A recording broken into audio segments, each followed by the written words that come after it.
वंदे पुरुषोत्तम परम प्रेममय श्री श्री ठाकुर जी की वाणी। सवेरे 7 बजे हैं। श्री श्री पितृदेव षोडशी भवन के अंदर अपने श्वेत शुभ्र बिछावन पर बैठे हैं। श्री श्री पितृदेव उपस्थित लोगों को लक्ष्य कर कह रहे हैं, हम उनकी श्री श्री ठाकुर की संतान, स्त्री हो चाहे जो ही हो, कोई उनका शारीक नहीं। जब भी शारीक तथा अंशीदार सोचते हैं तभी हमारी खात्मा होती है, प्रवृत्ति धर दबाती है, अहंकार आता है। हम उनके अंशीदार बने यह वे बर्दाश्त नहीं करते। क्यों नहीं? चूंकि वे एकमेव अद्वितीय है। हम सब उनके दास हैं। ठाकुर की संतान, संतति हो या जो भी हो, हम सब ही उनके दास हैं। केवल उनकी परम सेवा का ही हमें अधिकार है। नित्य दास है, वह कभी दुख कष्ट बोध नहीं करता। आंखों में आंसू नहीं आते। केवल उसी समय उसकी आंखों में आंसू आते हैं जब वह उनके इष्ट के लीला कीर्तन में विभोर हो जाता है। वह होता है भक्ति का प्रेमाश्रु। भक्त कभी अपने अभाव अभियोग की बात किसी से नहीं कहता। जागतिक अभाव की बात प्रकाश नहीं करता। उनका ढंग ही कुछ और होता है। जो भक्त है वह आराध्य के लिए प्रेम में रोता है। ध्रुव प्रहलाद को कितना कष्ट बर्दाश्त करना पड़ा है। यवन हरिदास को भी कितना कष्ट भोग करना पड़ा है। मीराबाई को भी कितना कष्ट सहना पड़ा है, किंतु किसी ने दुख बोध नहीं किया। आवेग स्वर में बोले, उनके इष्ट के लिए जितना कष्ट किया जाए उतना ही सुख है। इंद्रिय सुख में क्या है और वह कितने दिनों तक है। विनती प्रार्थना के विषय में चर्चा हुई। श्री श्री पितृदेव बोले, जो नियमित प्रार्थना नहीं करते वे ही अब प्रार्थना के नेता बन बैठे हैं। उनको प्रार्थना के पहले आह्वान देने के पक्ष में है। आह्वान देने में कोई दोष नहीं है, सिर्फ एक ही दोष है और वह है उनके श्री श्री ठाकुर आदर्श का उल्लंघन करना। श्री श्री पितृदेव इस विषय में कहने लगे कि किस प्रकार वर्तमान की प्रचलित प्रार्थना चालू हुई। इन्होंने कहा, पहले प्रार्थना नहीं होती थी। जिसको जब समय मिलता था वे आकर ठाकुर प्रणाम करते थे। इससे ठाकुर को कष्ट होता था। बार बार हाथ जोड़कर प्रणाम करने में उन्हें कष्ट होता था। इसलिए जिससे निर्दिष्ट समय में आकर हम लोग सामूहिक रूप से प्रणाम कर सके, उसकी व्यवस्था की गई। उसमें भी ठाकुर का कष्ट लाघव नहीं हुआ। बहुत देर तक लगातार हाथ जोड़े प्रणाम करते थे। इसलिए मैंने विनती प्रार्थना की बात निवेदित की। वे राजी हो गए। उस समय आवाहन करते ही प्रार्थना होती थी। एक दिन प्रार्थना के पहले ठाकुर जी ने बुलाकर मुझसे कहा, प्रार्थना ऐसा दीर्घ करा ठीक ना, अर्थात व्यर्थ में प्रार्थना को दीर्घ नहीं बनाना चाहिए। विनती के सुर, ताल, लय एवं स्वयं करके उन्होंने दिखाया। प्रथम दिन केवल 2 विनतियां हुई। उसके दूसरे दिन उन्होंने गुरु वंदना भी करने कहा। तभी से उनके निर्देशानुसार ही 2 विनतियां एवं गुरु वंदना की जा रही है। ठाकुर का मुझ पर यही आदेश है। इसलिए उन्होंने जैसा जैसा कहा है एवं हमें अभ्यस्त कराया है उसी अनुसार की जा रही है।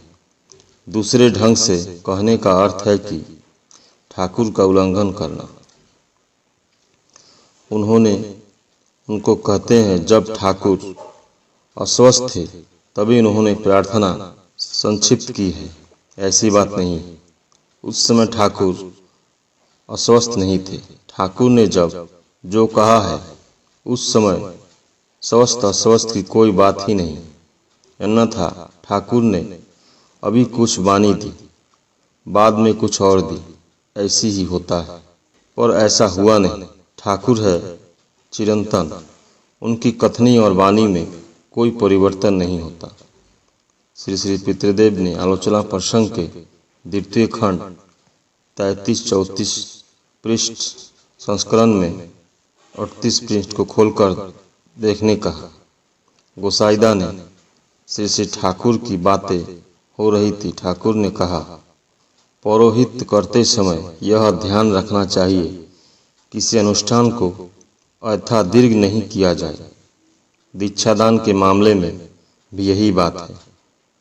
एक अमवेग के साथ मुख्य करणीय जो है उसे छोड़े बिना क्षिप्र गति से काम समाप्त कर देना चाहिए। शिथिल मंथर गति से दीर्घ समय तक लगातार करने से मनुष्य का आग्रह शिथिल हो जाता है। उसमें वह चीज अच्छी तरह मस्तिष्क में समा नहीं पाती है। एक विषय में दीर्घ समय तक तीव्र मनोयोग लेने देने लायक क्षमता भी मनुष्य में कम होती है। अनेकों पुनः यह कहते हैं, हारमोनियम बजाकर प्रार्थना करना ठाकुर पसंद नहीं करते थे, किंतु जहाँ सत्संग होता है वहाँ तो हारमोनियम मैंने देखा है। कहीं ऐसा कोई सत्संग हुआ है जहाँ हारमोनियम नहीं बजाया गया हो? इसकी जानकारी मुझे नहीं है। ठाकुर ने मुझे बारी बारी से 3-4 हारमोनियम दिया था।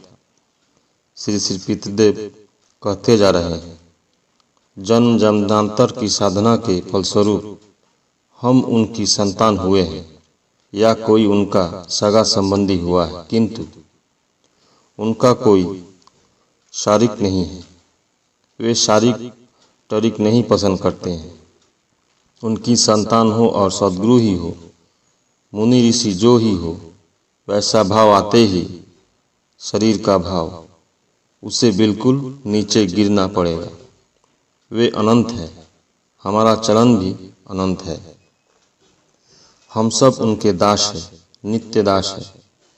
शयन प्रवन में, निशी जागरण में, ई काल पर उ काल, सर्व अवस्था में सर्वतोभाव से ऐसा भाव रखना चाहिए।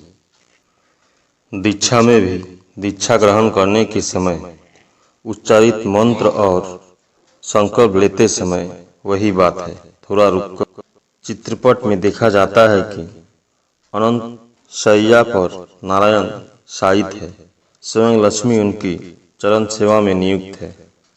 युग युग उनकी चरण सेवा करती जा रही है, कभी अपने को शक्ति नहीं सोचती। ठाकुर जी पुरुषोत्तम हैं, वे सबके लिए हैं। वे एकमेव अद्वितीय हैं। उन्होंने सबके मंगल साधना की बातें कही है। क्या वे अपने पुत्र और कन्याओं को नहीं पहचानते थे? क्या वे उनके भी संपत्ति का बंटवारा नहीं कर सकते थे? वैसा उन्होंने नहीं किया। क्यों नहीं किया? उनका एक उद्देश्य है। ईश्वर का उद्देश्य है ना, भाग बंटवारा उनका उद्देश्य नहीं है। श्री श्री पितृदेव बातें करते जा रहे हैं और हम मंत्रमुग्ध की तरह सुनते जा रहे हैं। बीच बीच में हम लोगों में से कुछ एक प्रश्न कर बैठते हैं। प्रश्न उठा, वैराग्य का अर्थ क्या है? श्री श्री पितृदेव, वे इष्ट जो पसंद करते हैं वही मेरा काम्य है। वे जो पसंद नहीं करते वह मेरा काम्य नहीं है। उसी विषय वस्तु स्थान में मुझे विषाद आता है जो उनके काम में नहीं लगता। उसकी मुझे क्या आवश्यकता है? इसमें अपने आप विषाद आता है, उसका नाम ही है वैराग्य। ठाकुर परिवार के विषय में चर्चा चली। श्री श्री पितृदेव ने कहा, निष्ठा, अनुगत, कृत्रिम सेवक, प्रेम, प्रीति, प्यार से सब ही तो ठाकुर का है, किंतु जब कोई मैं उनका दास हूँ यह भूल जाता है तभी और वह नहीं रहता है। बातचीत के सिलसिले में हेम कवि के रचित है, हे राधा स्वामी, हे राधा स्वामी, अंतरतम मम अन्यर्मामी गीत की चर्चा हुई। इस गीत की एक पंक्ति का उल्लेख कर एक भाई ने पूछा, यहाँ है जय तुमी शेयमी, अर्थात जो तुम हो सो मैं हूँ। पंक्ति का अर्थ क्या है?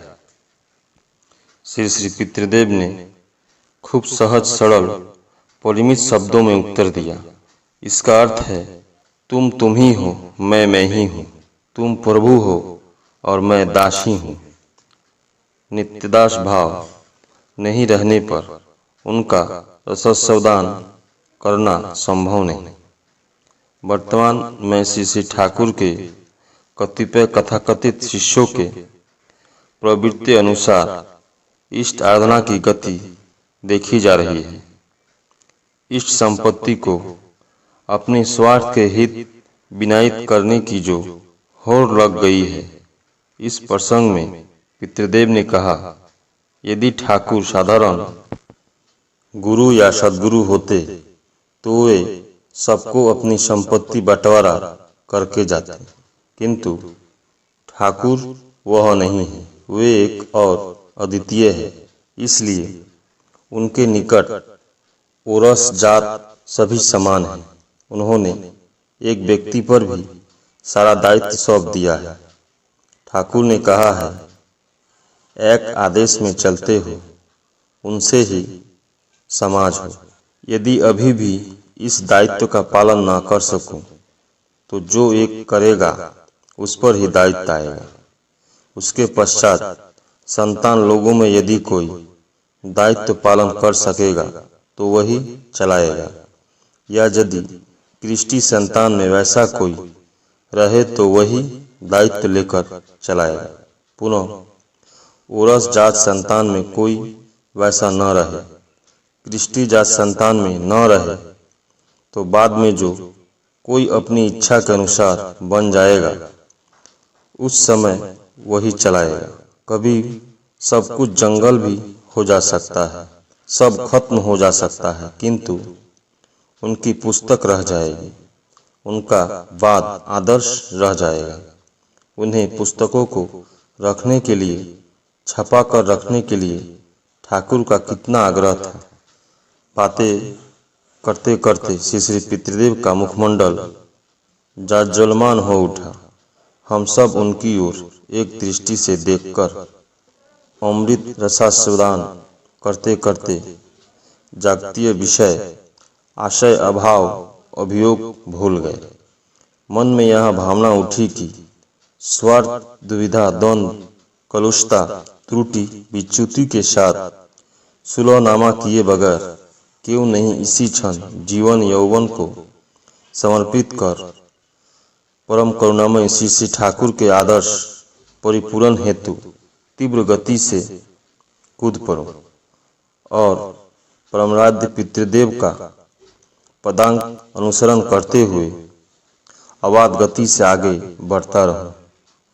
हम सब यह भूल बैठे कि कब दीवाल घड़ी 9 बार टन टन शब्द करते हुए हमें वार्निंग देते हुए अपनी गति से आगे बढ़ती जा रही है। श्री श्री पितृदेव को अपने दैनंदिन कार्य में जिससे कोई असुविधा न हो, इसलिए हम सब उठ पड़े। घर से बाहर निकलने पर देखा कि सभी के चेहरे पर इष्ट निर्देशवाही प्रेरणा संजात गांधीर्य की छाप है। परम प्रेममय श्री श्री ठाकुर सभी गुरु भाई एवं माँ को जय गुरु।